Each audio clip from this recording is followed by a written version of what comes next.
Would you like to earn yourself some extra money this Christmas? Maybe you want to buy a gift for your friend, for your family. Maybe you want to donate some money to charity.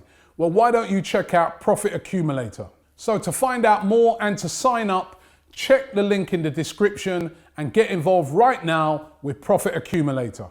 Hi and welcome back to AFTV. I'm here with my friend James B. You're back on presenting, are you? Well, I'm back presenting now. I feel comfortable. I feel very comfortable. We're now going to look ahead of Saturday's game against Everton. And yeah, we're just going to break down the stats. This is what you're here for today. We've got some interesting stuff for you. We normally have a good record against Everton, actually. Well, I mean, do you know what, actually? We have a good record against a lot of teams until this season, when it all gets broken and all the records go out the window. I did like what you said previously when we used to do these previews, like players don't go into the game with a mark on the board of 1-0 due to our record. It's like, it's just 0-0 and that's the thing. It's sometimes in other sports, like history can impact whether it's like seeding in sports or whatever, but in football you don't get that. No. Unless it's like you win the first leg 2-0. But that doesn't happen here. So you start from 0-0, you go with the players you got, 11 men, and you know, it's your form really. Yeah, who's best on the day. Who's confident, and what worries me. So Everton are on slightly good form out of nowhere. It looks like they're having a bit of a slump, and suddenly they got a win recently, slapping up some very good teams. So let's get into it. We've got our little flagship stats. Lovely. Thank you, Opta. Thank you. I do love this sort of stuff. Let's start with the first one. Everton have kept a clean sheet in each of their last 2 home Premier League games against Arsenal, last keeping 3 in a row at home to the Gunners between November 1966 and 1969. We're back in the medieval ages. We're back in the BC, in the before Christ. Oh my! That's when you know dinosaurs roamed Earth. Last time Everton kept 3 clean sheets. This is when you know things are bad. I always say this: how the mighty have fallen. I know this is my club, right? But I tell you what, when I'm reading the stats of before Christ, in 200 BC, it just hurts. But it used to be since 2005, 2011, but we're just going back. I mean, the one the other day when it was since 1915, I thought you've got to be joking. And obviously, I'll wait to frisbee this thing. And even like I think there was obviously the one if we did lose to Southampton, it'd been 5 home defeats, and I don't think that's never happened. That would actually been since before time. Since the creation of life itself. And life, Arsenal have never lost. 5 in a row at home. But thank you, Aubameyang, for denying us that appalling stat. Oh my God. Yeah. That's class. It's nuts when you think about it. Let's go to this next one. Arsenal have won more Premier League games, that's 34, and scored more Premier League goals, 110, against Everton than they have versus any other opponent in the competition. I did see this one. Wow. I know that's heavily on our side. I did see this one, and I know Aubameyang he favourites playing against Everton. I know he's got a few goals against them in the past. So hopefully, I'm sure he'll start due to obviously the performance he did against Southampton. But it would be nice to see him be involved and carry on this winning mentality, especially at Everton. But obviously, due to form, we have to worry. This is the first game in a while that I think has weirdly suited us because. If we just go backwards, Southampton, they came and attacked us, but they were never going to go full throttle. No. That's not their thing. No. Even with the high line, they play a 4-4-2 and they're organised. Before that, Burnley, they were never going to come and... You know, they played football, they pressed us, but they were never going to fully commit. Tottenham, we know what they do under Mourinho. They sat back. This is the first game in a while, even Wolves before that, you could say, where actually we're going to a team that I expect will really come and attack us, and actually that opportunity for the back three to thrive, and you know the counter-attacking pace of Aubameyang and Pepe, and whether it's Nketiah or Lacazette, actually might, I don't know, but it might be the first game in a while that suits us. Well, we hope. Too positive? No, I think just due to form, we just got to be proportionate. But I think you're right. I think that is 100%. Everything you said there is kind of facts, and hopefully, like I keep saying it, we just carry on our run, from Everton. But yeah, what else we got for us, James? What else you got for us? Everton haven't won their final league match before Christmas in any of their last 6 seasons since a 2-1 win against Swansea in December 2013. I like this one. I don't know why I'm smiling. I just think again, that's another stat in our favour. Obviously, stats don't always mean anything. But just to think, this sounds harsh. But obviously, before Christmas, they haven't got a Trust us win. and give them a nice Christmas gift. No, Do you know what I mean? we've given way too many of them to way too many teams. I'm literally putting my foot down. That's a bit dramatic, but a little bit. But I sense something in the squad that suggests there's a bit of a foot being put down from Arteta, from some of the players. You know, when players down tools, it's because they want the manager out and they want to change. It's their way of rebelling. It's very obvious to us fans, and I think to the players now as well, that Arteta's not going anywhere. Yeah. They'd have to lose game after game after game, in which case the players' reputation kind of goes down with them. Yeah. I think a lot of the players have decided, well, we turn up or we're out. Yeah. And I also think as well, just on that as well, I just think if they don't change the trajectory now, when? Because Southampton, no, we didn't get a win. I'm aware of that. We got a draw. However, we have Everton next, which people would say it's unlikely we'll win, but I think it's a game that is kind of up in the air. It's 50-50 because the game after that is Chelsea. So it's like, if you don't get something at Everton and we go back into poor form, we have Chelsea next, and I don't have massive confidence for that game. So I feel like if we start now, push on through Everton, don't know if we have confidence against Chelsea, it could be an up in the air game. We don't know what can happen, and then Brighton after that. So I feel like if not now to start the trajectory, then when? Yeah, I agree.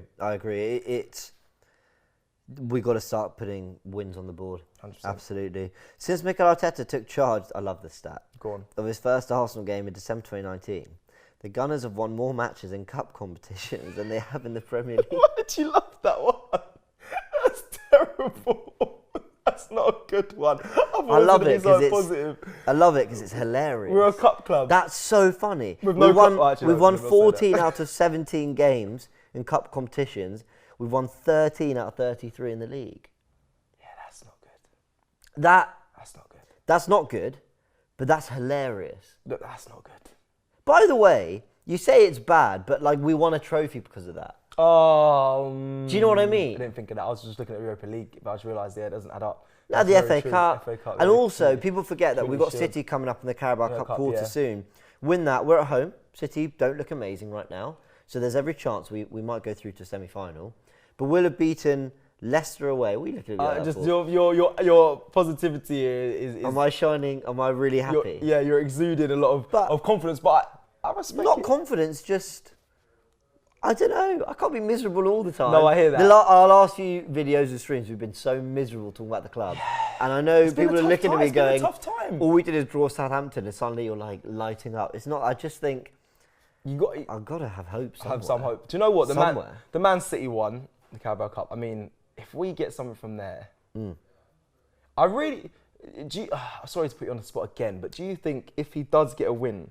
You know, I do all this prep, so he like kind of knows what we're going to chat about, and Ian just in the middle will just go like random question. Yeah, just throw him on the spot. But look, honestly, if we get a result at City in that cup game, do you think the fans will change their opinions on Arteta?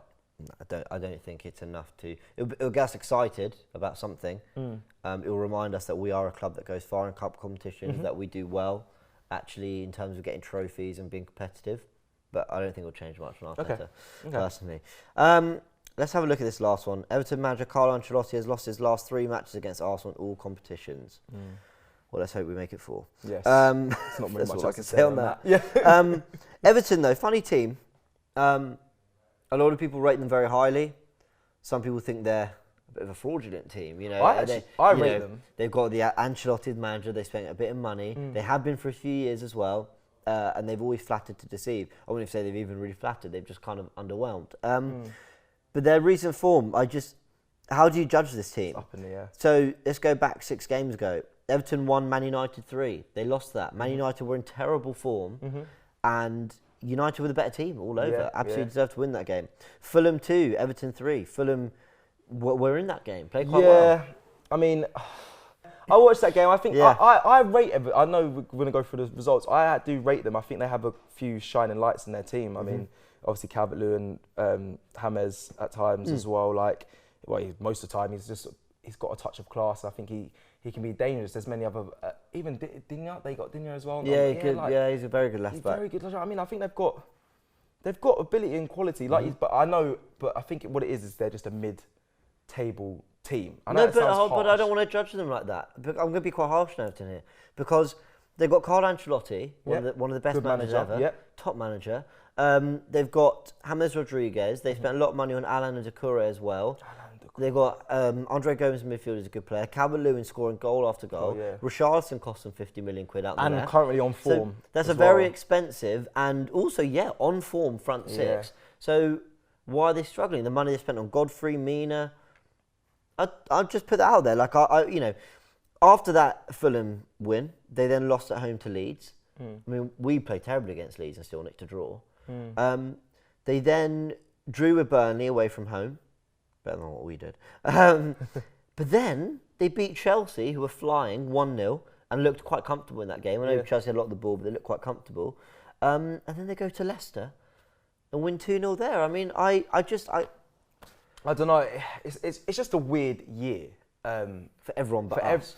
Exactly. Because ours isn't weird, it's just bad. Yeah, because we could pick, I mean, I know people watching could say, well, we have the most expensive front three and in the league, but look where we are.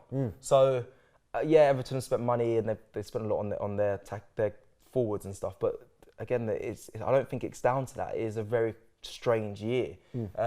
It's anyone's to take or anyone's to lose. The frustrating thing is that if we somehow dig out like 3 wins in 4 games, you shoot up that table. True. And that is what's so frustrating about the Burnley and the Southampton result. Because I said this before, when you had those bad results against Villa, Leicester, Wolves, Tottenham, you can put them down to bad form, lack of confidence, teams not at it, and also they're good sides. Yeah. It's disappointing, but they're good sides. You can kind of lie to yourself a little bit. But then to not win our 2 home games, it's annoying. It's the most frustrating. We'd have 5 points more, which put us on 19, which I think scrapes us into the top 10. Yeah, I think what grinds my gears... and you're only a couple points shy of 6th and 7th there. Again, it's a pain, and we can move up the table it's all ifs and buts. But it is, and what I said this again, what grinds my gears, what annoys me is that the year that Leicester won the league, we should have capitalised on that season. And it should have been us.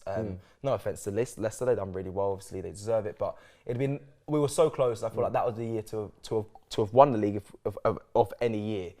I think this season could have been this. Obviously, not now, but could have been the same in a sense of like everyone's messing up. It's anyone's to take. And we brought in enough players. I feel from before seeing them play. When we brought the players in, I was happy with a lot of the signings. I thought, you know what?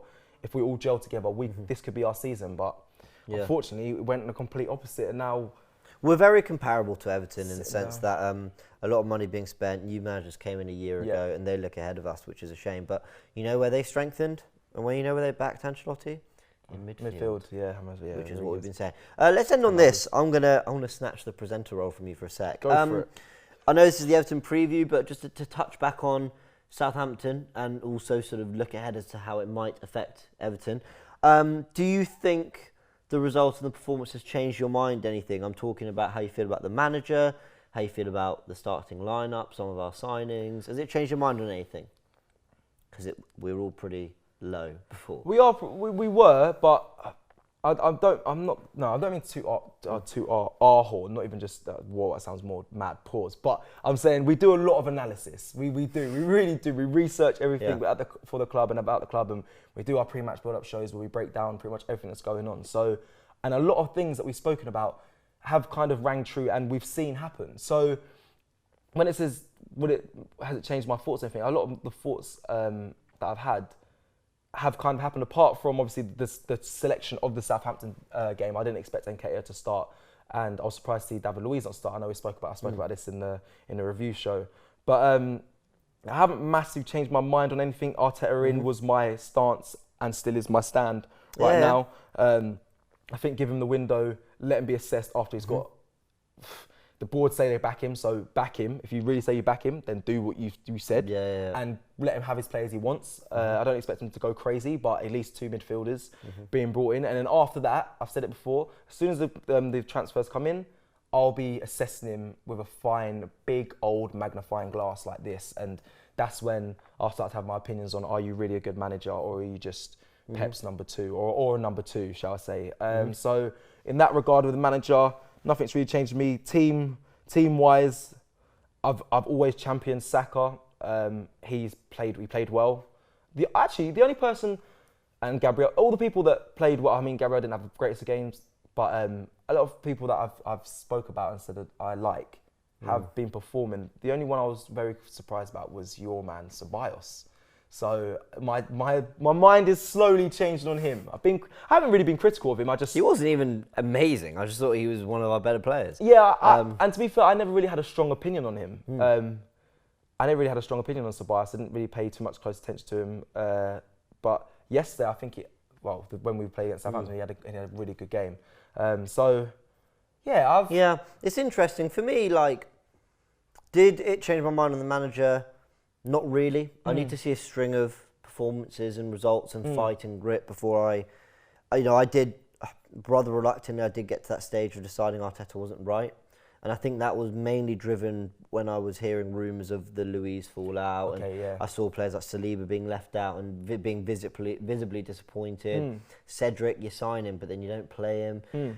Xhaka and Bellerin getting starts when they were in bad form. Willian getting start when he'd been in bad form. There were a lot of things that it was less about the performance of the result, it was more about everything else. At least I saw fight and determination, and actually that performance convinced me that the players are playing for the manager.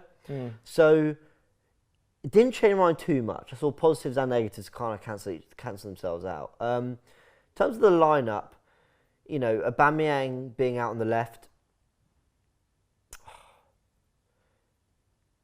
he doesn't offer that much up front because he's more of an opportunistic striker in the way he makes runs in behind. Yeah. So at least you may as well have someone like Nketiah and Lacazette who presses really well, holds the ball up, drops deep, and then Aubameyang's probably going to have the same amount of chances out on the left. Yeah. So I'm kind of okay with that. The back three, probably after yesterday, I do feel like we looked a bit more resilient. Yes. We looked tougher to beat, despite Southampton having a lot of the ball. Yes. They didn't create that many chances, really. So I think that has won me over, but has it changed much? No, not really. Yeah. If we go nick a draw at Everton, beat Chelsea and Brighton or something, yeah, maybe I'll start thinking, actually, they're really fighting for him and now the results starting to come. But I'm not sure yesterday did that much to change my mind. Yeah, that's what I was going to ask you then. I was going to say, the only change I want to know from you is, does it look like we're going to change in the performances going forward after the game against Southampton? But it's a difficult question. It's a difficult question. Difficult. We're about to come up against 3 teams who I think will take the game to us. So, yeah. But anyway, that's that's it for the. That's that. God. That's it for the preview for Everton this Saturday. Make sure you keep it plugged here at AFTV. We have so much content coming for you over this Christmas period. We also have the usuals, the pre-match build-up show, the watch-alongs, the aftermath show with Charlene and Pippa, along with fan cams, and there's plenty of other shows. AFTV picks. Make sure you check it out. Ty doing the quiz. Ty's doing the quiz today, so make sure you check that out. It's going to be great content, and and keep it plugged here for all the info and stats and build up and everything you need to know around Arsenal. Thank you so much. Would you like to earn yourself some extra money this Christmas? Maybe you want to buy a gift for your friend, for your family. Maybe you want to donate some money to charity. Well, why don't you check out Profit Accumulator? So to find out more and to sign up, check the link in the description and get involved right now with Profit Accumulator.